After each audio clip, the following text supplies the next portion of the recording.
नमस्कार मंडळी, कसे आहात सगळे? मी श्रद्धा वंजारी म्हणजेच युअर क्रिएटिव्ह गाईड श्रद्धा.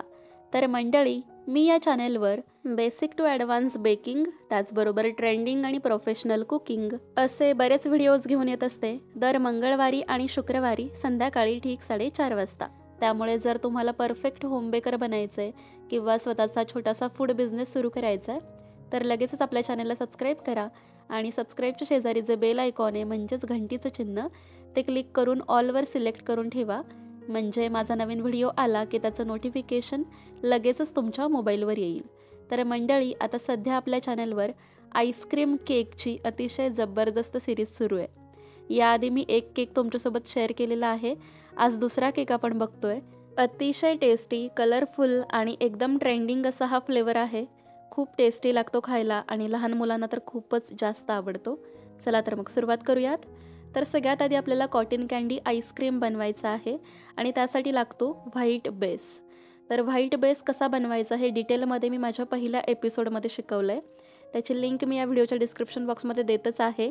नक्की तो व्हिडिओ बघा, कारण त्यामध्ये सर्व टिप्स आणि ट्रिक्स अगदी डिटेलमध्ये सांगितलेल्या आहेत. पण तरीसुद्धा इथे पण मी पुन्हा एकदा ती रेसिपी तुम्हाला दाखवते अगदी शॉर्टमध्ये.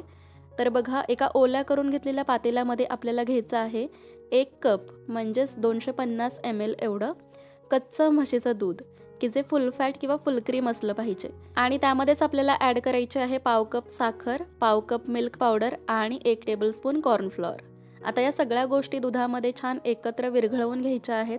याच्यामध्ये गाठी गुठळ्या शिल्लक ठेवायच्या नाहीत अजिबात. आणि हे दूध आपल्याला कमीत कमी फ्लेमवर 5 ते 6 मिनिटासाठी छान दाटसर होईपर्यंत शिजवून घ्यायचं आहे. सो हे शिजलंय की नाही हे कसं ओळखायचं? तर बघा, स्पॅच्युलावरती असा थर जमा झाला किंवा अशी रेष मारून बघितली आणि ती जर व्हिजिबल असेल चांगली तर समजायचं की हे दूध परफेक्ट शिजलंय. तर आता यामध्येच आपल्याला ॲड करायचं आहे लिक्विड ग्लुकोज. तर याच्यामुळे आपल्या आईस्क्रीमला छान स्टॅबिलिटी मिळते आणि आईस्क्रीम पटकन मेल्ट होत नाही. पण हे अतिशय चिकट असल्यामुळे हा टेबलस्पून आणि आपला हात दोन्ही पण आपल्याला ओलं करून घ्यायचं आहे. ठीक आहे, म्हणजे आपल्या हाताला आणि टेबलस्पूनला ते चिकटून बसत नाही. तर 1 टेबलस्पून एवढा लिक्विड ग्लुकोज यामध्ये ॲड करा. गॅस बंद करायचा आहे आणि मस्तपैकी या गरम दुधामध्येच हे लिक्विड ग्लुकोज पटकन मेल्ट होतं. फार काही मेहनत घ्यावी लागत नाही. तर आता हे दूध छान थंड करायचं, रूम टेम्परेचरवरती येऊ द्यायचं आणि मग त्याच्यामध्ये 1/2 कप एवढं कंडेन्स्ड मिल्क ॲड करायचं आहे. तर कंडेन्स्ड मिल्क आणि हे दूध एकत्र व्यवस्थित मिक्स करून घ्यायचं आणि जरा साईडला ठेवायचं. आता आपल्याला व्हिप क्रीम फेटून घ्यायची असते. तर पुन्हा एकदा 250 ml म्हणजे 1 कप एवढी व्हिप क्रीम मी एका बाउलमध्ये घेतली आहे. तर ही क्रीम छान थंड असावी, लिक्विड असावी, म्हणजेच फ्रेश असावी. तर आता ही क्रीम आपल्याला सॉफ्ट पीक्स येईपर्यंतच फेटून घ्यायची आहे. सो बघू शकता, अशा पद्धतीची याची कन्सिस्टन्सी असावी. ज्याप्रमाणे आपण आईस केकसाठी क्रीम फेटतो तशी तर अजिबात नको, त्यापेक्षा निश्चितच पातळ क्रीम आपल्याला फेटायची आहे. आणि याचे पीक्स बघू शकता तुम्ही कसे खालच्या बाजूने लगेच लवतायत किंवा झुकतायत, राईट? सो अशी पातळ या कन्सिस्टन्सीमध्ये क्रीम आपल्याला फेटून घ्यायची आहे. आता यामध्ये आपल्याला तयार केलेलं सगळं मिल्क ॲड करायचं आहे. जे घट्ट दूध आपण बनवलं होतं ना, ते सगळं गाळून ॲड करायचं आहे, जेणेकरून याच्यामध्ये काही गुठळ्या वगैरे असतील तर त्या पण निघून जातील.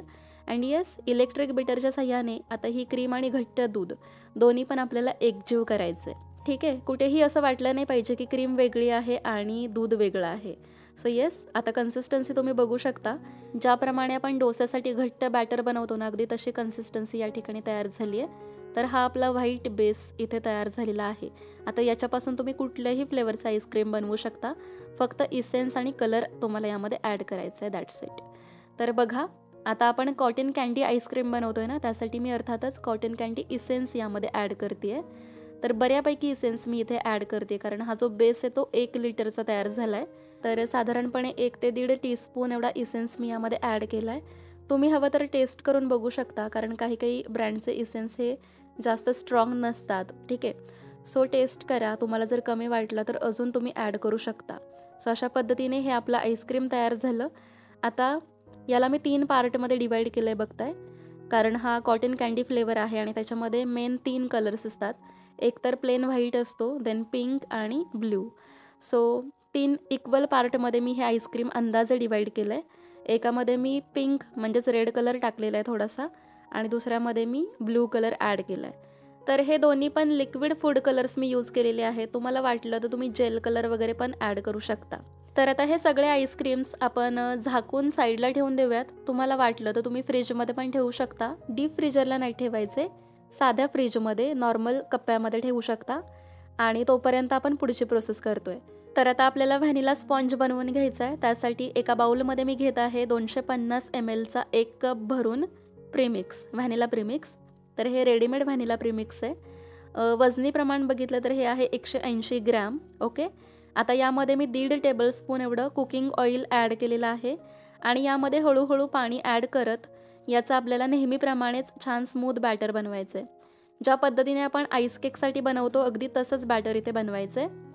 आणि यामध्येच मी ॲड करत आहे कॉटन कँडी इसेन्स, साधारणपणे अर्धा TSP, जेणेकरून आपल्या स्पंजला सुद्धा एकदम छान फ्लेवर येईल. तर चला आता तयार केलेलं बॅटर मी पोर करते एका 7 इंचाच्या टीनमध्ये. तर हा गोल शेपचा टीन आहे, त्याला आतमध्ये मी तेलाने ग्रीस केलं आहे आणि खाली बटर पेपर पण ठेवलेला होता. सो येस, आता हे बॅटर सगळं यामध्ये पोर केलं की टीन व्यवस्थित टॅप करायचा.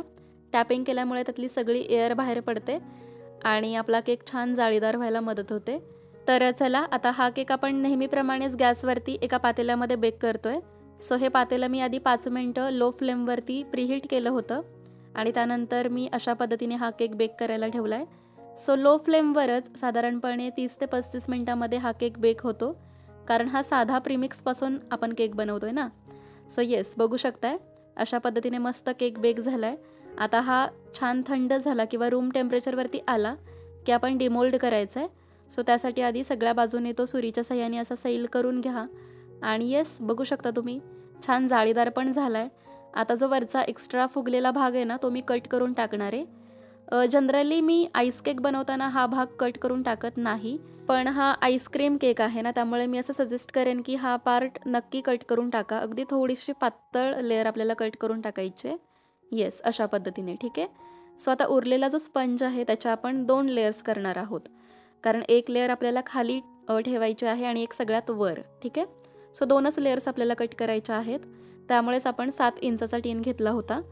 जर आपल्याला 3 लेयर्स कट करायच्या असत्या तर आपण हाच केक 6 इंचाच्या टीनमध्ये बेक केला असता, कारण मग हाईट वाढली असती ना केकची म्हणून, आणि मग त्याच्या 3 लेयर्स पण आरामात झाल्या असत्या. सो बघताय तुम्ही अशा पद्धतीने मी दोऱ्याच्या साह्यानेच या लेयर्स कट करते. सो येस, आता काय करायचं आहे आपल्याला, अशा पद्धतीचा लूज बॉटम टीन आपल्याला लागणार आहे. तर जनरली आईस्क्रीम केकमध्ये अशा पद्धतीचे टीन यूज केले जातात, जेणेकरून हा केक डिमोल्ड करायला अतिशय सोपं जातं. तर अगेन हा 7 इंचाचाच लूज बॉटम टीन आहे, कारण आपण केकसुद्धा 7 इंचाच्या टीनमध्ये बेक केला होता ना, त्यामुळे हा टीनसुद्धा आपल्याला 7 इंचाचाच घ्यायचा आहे. तर मंडळी, हा जो लूज बॉटम टीन आहे किंवा जो इसेन्स वगैरे मी यूज केला आहे या केकमध्ये, तर हे सगळं साहित्य मी ज्या शॉपमधून ऑनलाईन मागवते ना, तर त्या शॉपचा ॲड्रेस आणि कॉन्टॅक्ट नंबर मी तुम्हाला या व्हिडिओच्या डिस्क्रिप्शन बॉक्समध्ये देत आहे. तुम्हाला जर काही मागवायचं असेल तर नक्की तिथून तुम्ही ऑर्डर करू शकता, कारण त्यांची पूर्ण भारतभर होम डिलिव्हरी आहे. तर मंडळी, यासोबतच आपल्याला अशा पद्धतीची OHP शीटसुद्धा लागणार आहे, कारण आपला जो टीन आहे ना तो उंचीने थोडासा छोटा आहे, बघू शकताय. तर अशा प्रकारच्या OHP शीटमुळे आपल्या टीनची हाईट वाढायला मदत होते. आणि जरी आपण 1 किलोचा वगैरे केक बनवला या टीनमध्ये, किंवा 1 किलोपेक्षा मोठा जरी केक तुम्हाला बनवायचा असेल ना, तरी तुम्ही अशा पद्धतीने शीट्सचा वापर करून तुम्ही बनवू शकता, कारण तुम्हाला स्पेस जास्त मिळते यूज करायला. ठीक आहे. सो अशा प्रकारे बघताय मी अरेंज केलेल्या आहेत या शीट्स. जर तुम्हाला वाटलं वरती सपोर्टची गरज आहे तर तुम्ही सेलो टेप किंवा स्टेपलरने या ज्या शीट आहेत त्या सिक्युअर करू शकता. तर मंडळी, ही शीट तुम्हाला कुठल्याही स्टेशनरीच्या दुकानामध्ये इझिली मिळून जाईल. ठीक आहे. तर बघा, आता यामध्ये मी सगळ्यात खालची जी लेअर आहे केकची ती ठेवून दिली आणि याच्यावरती ऑफकोर्स आता आईस्क्रीमची लेअर मी प्लेस करते आहे. सो जे व्हाईट कलरचं आईस्क्रीम होतं ना ते आपण पहिल्यांदा यामध्ये पोर करतो आहे आणि अशा पद्धतीने ते इक्वली छानपैकी स्प्रेड करायचं आहे. ठीक आहे, स्पॅच्युलानेच. आणि हा टीन अशा प्रकारे जरा 1-2दा व्यवस्थित टॅप करायचा, म्हणजे ही लेअर एकदम व्यवस्थित वरूनसुद्धा सुपेरियर प्लेन अशी तयार होते. तर आता हा जो टीन आहे तो थोडा वेळ आपल्याला फ्रीजमध्ये ठेवायचा आहे, साधारणपणे अर्धा ते पाऊण तासासाठी, कारण हे आईस्क्रीम व्यवस्थित सेट झालं पाहिजे ना, तरच आपण त्यावरती दुसरी आईस्क्रीमची लेअर देऊ शकतो. कारण जर तुम्ही सेट न करता लगेच पुढची लेअर याच्यावरती दिली तर मग दोन्ही आईस्क्रीम्स पातळ असल्यामुळे एकमेकांमध्ये मर्ज होऊ शकतात. ठीक आहे. त्यामुळे पहिली लेअर झाली की आधी ती सेट करायची अर्धा पाऊण तास, त्यानंतर दुसरी लेअर द्यायची. सो बघता आता दुसरी लेअर मी पायपिंग बॅगच्या सहाय्याने देते आहे, कारण या पद्धतीने एकदम व्यवस्थितपणे आईस्क्रीम आपल्याला फील करता येतं आणि नंतर ते प्लेन वगैरे करत बसण्याची जास्त मेहनत घ्यावी लागत नाही.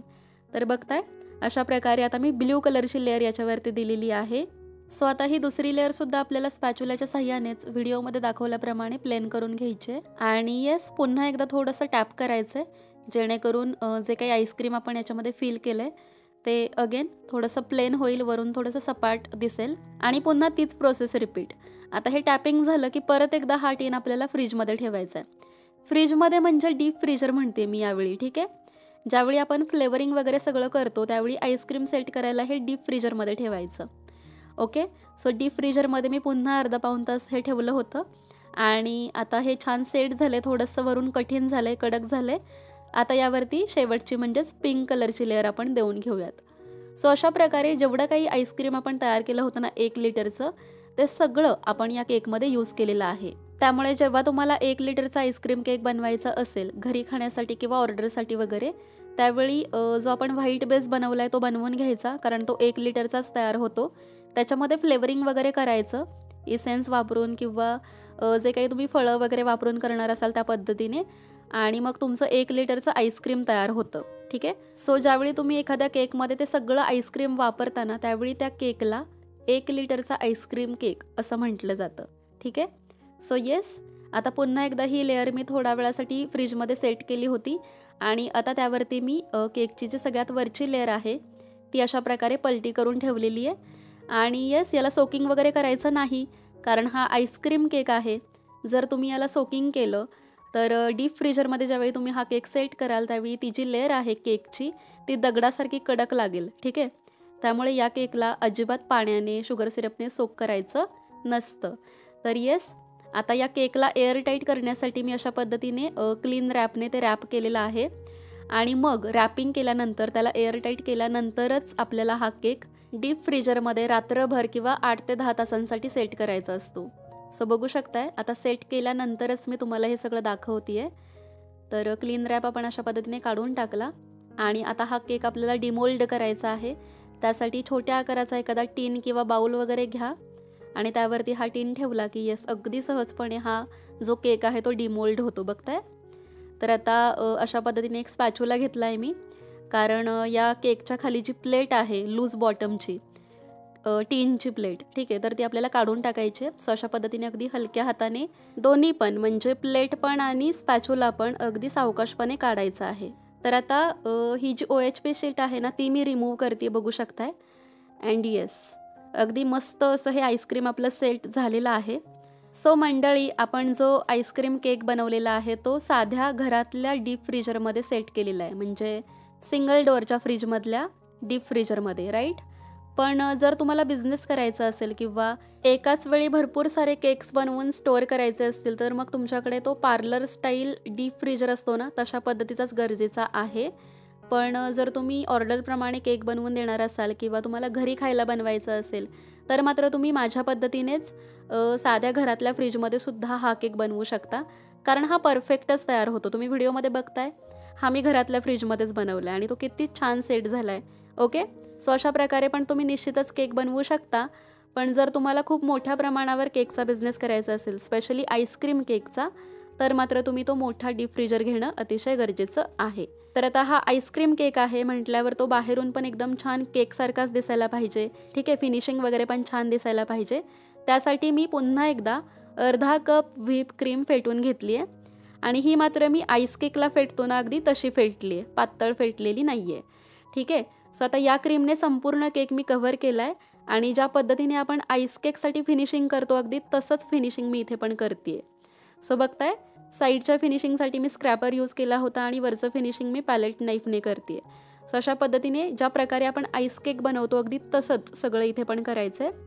आता हा कॉटन कँडी फ्लेवरचा केक आहे, त्यामुळे या केकला थोडंसं फॅन्सी बनवण्यासाठी किंवा खूप छान लुक यावा म्हणून मी अशा प्रकारे पॅलेट नाईफवरती ब्ल्यू कलरचे आणि रेड कलरचे काही ड्रॉप्स घेतलेले आहेत आणि ते अशा प्रकारे केकवरती लावते आहे, जस्ट टेकवते आहे. ठीक आहे. सो असं केल्यानंतर स्क्रॅपरने आपण ज्यावेळी जस्ट हे कलर स्प्रेड करणार आहोत ना, त्यावेळी बघा तुम्ही गंमत एकदम मस्त आणि छान कलर कॉम्बिनेशन तिथे तयार होतं. तर ही मला जस्ट सुचलेली आयडिया म्हणून मी अशा पद्धतीने डेकोरेशन करते आहे. तुम्ही पण असंच करावं असं काहीही नाही आहे. तुम्ही जस्ट 3 कलरच्या क्रीम्स बनवल्या आणि त्याने केक बाहेरून कव्हर केला तरीही छान दिसणार आहे. किंवा कॉटन कँडी केक आहे, त्यामुळे व्हाईट, पिंक आणि ब्ल्यू या 3 कलर कॉम्बिनेशनमध्ये तुम्ही कुठलीही डिझाईन केली तरीही ती मस्तच दिसणार आहे. ठीक आहे. सो तुम्ही तुमच्या आवडीप्रमाणे जसं आवडतं तुम्हाला त्या पद्धतीने केकचं डेकोरेशन करू शकता. अँड येस, अशा प्रकारे डेकोरेशन केल्यानंतर मी नूर N1 या नोझलने वरती आणि खाली दोन्ही साईडला बॉर्डर करणार आहे. त्यानंतर काही पिंक आणि ब्ल्यू कलरचे माझ्याकडे स्प्रिंकल्स आहेत, त्याने केक डेकोरेशन करणार आहे. आणि दॅट्स इट. एक फ्लॉवर वगैरे मध्ये ठेवून देईन आणि त्यानंतर केक कट करून दाखवेन की कशा पद्धतीने आतमधून तो सेट झालेला आहे. तर मंडळी, हे सगळं डेकोरेशन वगैरे होतं आहे, पण आपला केक तोपर्यंत बाहेरच होता ना. ठीक आहे. याचा अर्थ काय, हा जरी आईस्क्रीम केक असला तरी अर्धा ते पाऊण तास तो नॉर्मल टेम्परेचरवरती अगदी आरामात व्यवस्थित टिकतो आणि त्यानंतर मात्र हळूहळू तो मेल्ट व्हायला सुरुवात होते. ठीक आहे. सो अशा पद्धतीने असतं हे आईस्क्रीमचं प्रकरण. नक्की तुम्ही हा केक ट्राय करा. आणि याच्या आधीचा जो फ्लेवर आहे चोको स्ट्रॉबेरी, तर त्याच्यामध्ये आपण ओरिजिनल स्ट्रॉबेरी वापरून आईस्क्रीम बनवलं होतं. तर तो पण केक तुम्ही नक्की ट्राय करून बघू शकता. आणि इथून पुढे सुद्धा दर मंगळवारी आणि शुक्रवारी वेगवेगळे केकचे फ्लेवर्स मी तुमच्यासोबत शेअर करणार आहेच. ठीक आहे. तर मंडळी, हा केक तयार करण्यासाठी ना मला संपूर्णपणे साधारणपणे 230 ते 240 रुपये खर्च आलेला आहे. त्यामुळे जर तुम्हाला हा विकायचा असेल तर लक्षात ठेवा, हा 1 लिटर आईस्क्रीम केक आहे. वजनी प्रमाण बघितलं तर हा 1 किलो आईस्क्रीम केक आहे. त्यामुळे तुम्ही मला वाटतं 700, 800 ते 1000 रुपयांच्या पुढेच हा केक विकला पाहिजे. तर हा होता आजचा व्हिडिओ. कसा वाटला कमेंट करून नक्की सांगा. आवडला असेल तर एक लाईक करायला अजिबात विसरू नका आणि खूप जास्त शेअर करा हे सगळे व्हिडिओज, कारण अशा पद्धतीचे आईस्क्रीम केक अजून तरी यूट्यूबवरती कुठे नाही आहेत. आणि आपण ज्या डिझाईन्स कव्हर करतोय, ज्या पद्धतीचे फ्लेवर्स कव्हर करतोय, तसे केक्स अजून तरी यूट्यूबवरती कुणीही पोस्ट केलेले नाही आहेत. त्यामुळे नक्की खूप जास्त शेअर करा हे सगळे व्हिडिओज. पुन्हा भेटूयात नवीन व्हिडिओमध्ये. तोपर्यंत take care. Bye bye. Stay happy.